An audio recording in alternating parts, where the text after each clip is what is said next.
일자 2026년 8월 5일 음악. 네, 오늘은 평범한 여인이 어떻게 지장보살이 될 수 있었을까?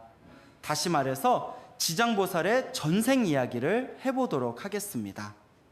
우리는 모두 지장보살이 되어야 한다. 그런 말씀을 우리 주지스님께서도 하셨던 적이 있습니다. 우리야말로 지장보살이 되어야 한다라는 말씀을 하셨습니다. 다시 말해서 우리도 지장보살처럼 살아야 된다는 의미가 담겨 있습니다. 따라서 지장보살이 어떻게 해서 탄생했는가를 알게 된다면 우리가 자연스럽게 지장보살을 따라할 수 있게 되지 않겠습니까? 따라서 배우는 것이 굉장히 중요해요. 우리 보현행원품의 8번째가 뭐죠? 부처님을 따라 배우겠습니다. 수학분, 죄어분입니다. 들어보셨죠? 부처님을 따라 배우겠습니다. 마찬가지로 지장보살님도 역시 부처님을 따라 배우는 것을 원력으로 삼았던 분이니까 우리도 지장보살님을 따라 배우겠습니다. 이것도 성립이 되겠죠. 지장보살님처럼 사는 거, 그러면 지장보살님은 어떻게 해서 지장보살이 되었을까를 한번 생각해 보도록 하겠습니다. 아주 먼 옛날 각하정자제왕열의 부처님 시대였습니다. 그분이 살아계셨을 때는 아니고 상법시대였어요. 상법시대라는 것은 무엇일까요? 흔히 부처님 법이 진행되는 것을 세 시기로 나누어서 이야기하기도 합니다.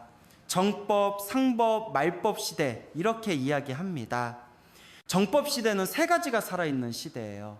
첫 번째로는 진리 부처님 가르침과 살아있고, 두 번째로는 올바른 수행이 살아있으며, 세 번째로는 깨달음이 살아있습니다. 이 세 가지가 오롯하게 살아있는 시대를 정법시대라고 해요. 지금은 정법시대입니까? 어떻게 생각하세요? 말법시대라고요? 네. 두 번째로는 상법시대, 아까 각화정 자제왕열의 상법시대 이야기라고 했죠. 상법시대에는 그 중에서 한 가지가 빠집니다. 뭐가 빠질까요? 깨달음이 빠집니다. 다시 말해서 진리와 수행만이 남아있다는 것이고요. 이 마지막 말법 시대에는 한 가지만 남습니다. 무엇이 남아있을까요? 진리만이 남아있는 시대입니다. 그러면 지금은 정법 시대예요. 상법 시대예요. 말법 시대예요. 상법 시대라고 생각하세요? 네, 좋습니다. 조금 더 긍정적으로 생각하시는 것 같아요. 흔히들 말법 시대라고들 이야기하던데 상법 시대라고 한다면 조금 더 희망이 있지 않을까 생각해요. 상법 시대에 한 바라문 계급의 여인이 있었어요. 이 바라문 계급의 여인은 어머니가 돌아가시자 매우 슬퍼했습니다. 왜 슬퍼했냐면 어머니는 바르게 살지 못했거든요. 이 바라문 여인은 늘 정법을 지키고 부처님 가르침을 듣고 법문을 생각하고 열심히 수행하며 살았습니다. 그런데 어머니는 그렇게 하지 못했습니다. 어머니는 방탕한 생활을 했고 또 삼보를 비방했어요. 불법을 비방했습니다. 불법이 삼보 안에 들어가죠. 불법 진리를 비방하고 삼보를 비방하는 등의 악업을 많이 지었습니다. 그리고 어느 날 세상을 떠났기 때문에 그 딸이 생각하기에 어머니는 좋은 곳으로 가지 못했을 것이라 생각하여 아주 슬피 울었습니다. 그래서 어머니를 위해 간절히 기도했습니다.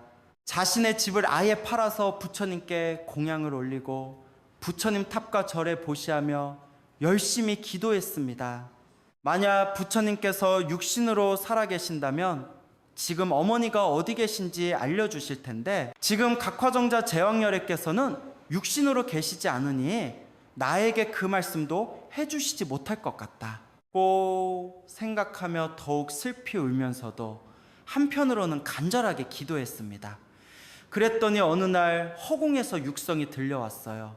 바로 각화정자 제왕열애의 음성이 들려온 겁니다. 너의 어머니를 만나게 해주겠다라고 말씀하셨습니다. 그리고 어느 날 이 여인은 아마도 꿈속이었을 겁니다. 아주 드넓은 바다 쪽으로 가게 됩니다. 가서 보니 그 너머에 온갖 지옥의 모습들이 쫙 펼쳐지는 거예요. 어떤 지옥에서는 칼날이 숲을 이루고 있었습니다. 칼날로 된 나무와 풀 위로 죄인들이 벌거벗은 몸으로 걸어가는데 그 몸이 칼날에 갈기갈기 찢겨집니다. 그런데 그렇게 갈기갈기 찢기면 죽어야 하는데 죽지 않고 찢겼던 몸이 다시 살아납니다.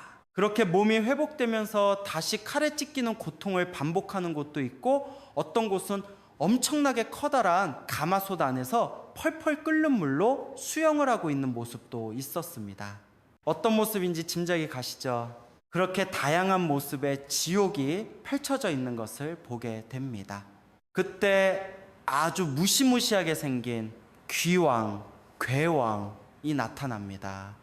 귀왕이 나타나서 나는 무독귀왕, 모독괴왕이다 라고 이야기하며 여기 어찌된 일로 왔느냐 라고 물었습니다. 여인이 제가 각화 정자제 왕열에게 열심히 기도를 했더니 어느 날 이곳에 와 있게 되었습니다 라고 대답하자, 무독귀왕은 여기는 부처님의 위신력이 아니면 와볼 수 없는 곳이다 라고 이야기합니다.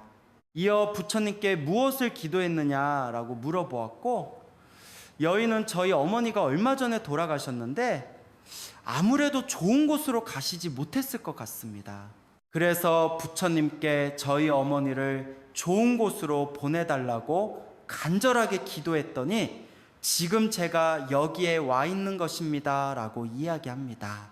그러자 무독귀왕이 그럼 너희 어머니의 관등성명을 대보아라.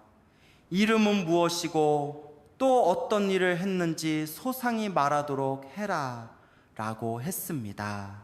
그래서 저희 어머니 이름은 이렇고 또 이러이러한 일을 하다가 가셨습니다 라고 말씀드렸더니 무독귀왕이 이렇게 이야기했습니다. 그 여인은 바로 아비지옥에서 얼마 전까지 고통받다가 그 딸이 간절하게 기도한 공덕으로 지금은 천상으로 옮겨갔느니라. 이 말을 들은 바라문 여인이 얼마나 감사했겠습니까? 그래서 그 자리에서 맹세를 하고 서원을 세웁니다. 그 서원은 같이 한번 읽어보실까요? 우리 법회보 왼쪽 중간쯤에 따옴표로 들어있는 부분입니다. 미래겁이 다하도록 죄업으로 고통받는 중생이 있으면 제가 널리 방편을 베풀어 고통에 빠진 중생들을 구제하겠습니다. 이런 서원을 세웁니다.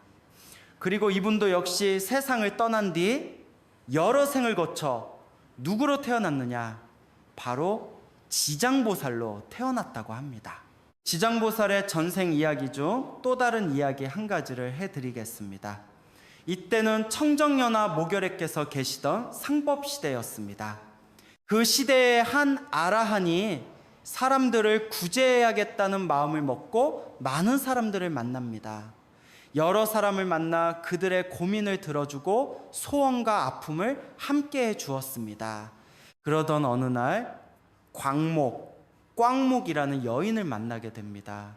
그런데 이 꽝목이라는 여인 역시 어머니를 두고 하소연을 하는 것입니다.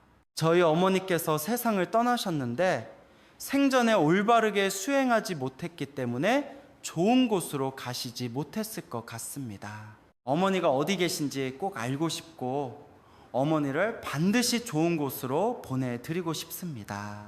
그래서 아라한이 선정에 들어 저승세계를 살펴보았습니다.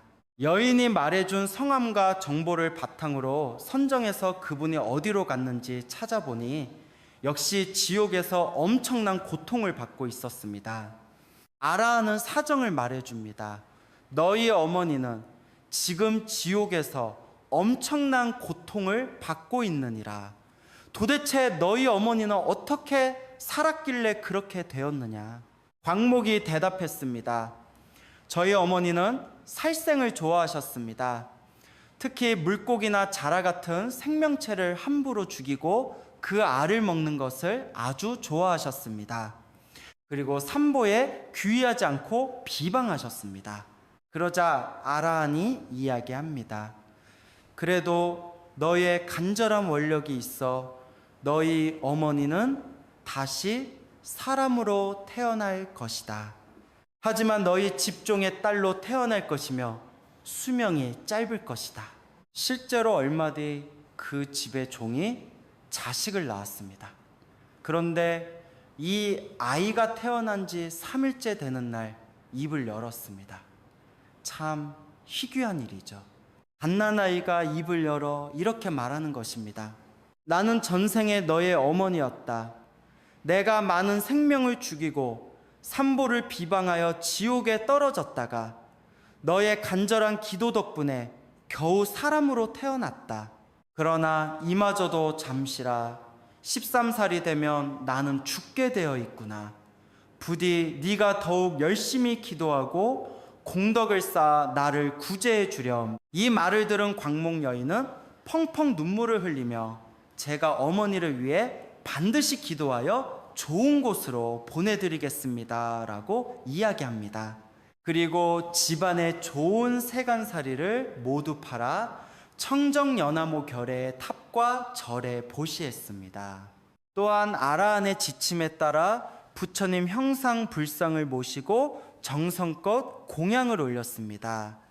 이렇게 공덕을 지은 결과 어머니는 좋은 곳으로 가게 되었습니다. 그러자 이 여인 역시 큰 서원을 세웁니다. 법회보 오른쪽 페이지 6번째 줄 따옴표 안의 내용을 같이 읽어보시겠습니다. 만약 지옥이나 악도의 중생이 한 명이라도 있다면 저는 그를 위하여 성불하지 않겠습니다. 지옥에 중생이 단 한 명이라도 남아 있다면 성불하지 않고 끝까지 구원하겠다는 원력을 세운 것입니다. 그래서 우리는 지장보살님을 대원본존, 다愿본준이라 부릅니다. 큰 원력을 세우신 존귀한 분이라는 뜻입니다. 이분은 다음 생에 지장보살이 되어 수많은 중생을 구제하게 됩니다. 지장경에 나오는 지장보살의 전생 이야기를 통해 우리는 무엇을 배워야 할까요? 첫 번째는 사랑입니다. 그 출발은 어머니에 대한 지극한 사랑이었습니다. 사랑이 기본입니다.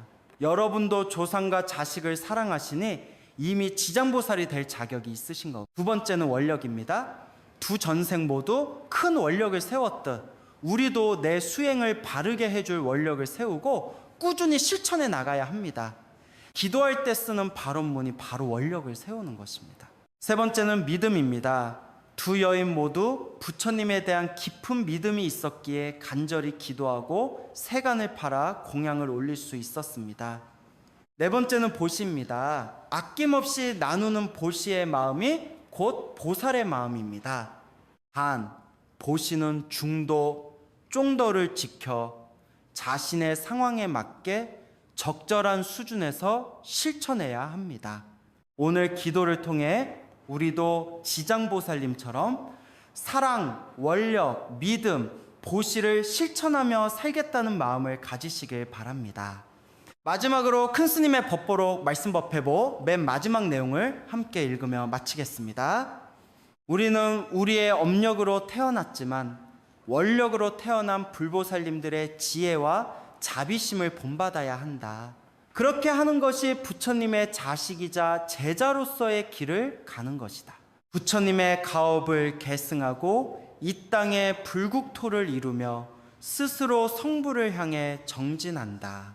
우리 모두 지장보살님처럼 살도록 노력합시다. 수고하셨습니다. 마하바 냐바라밀.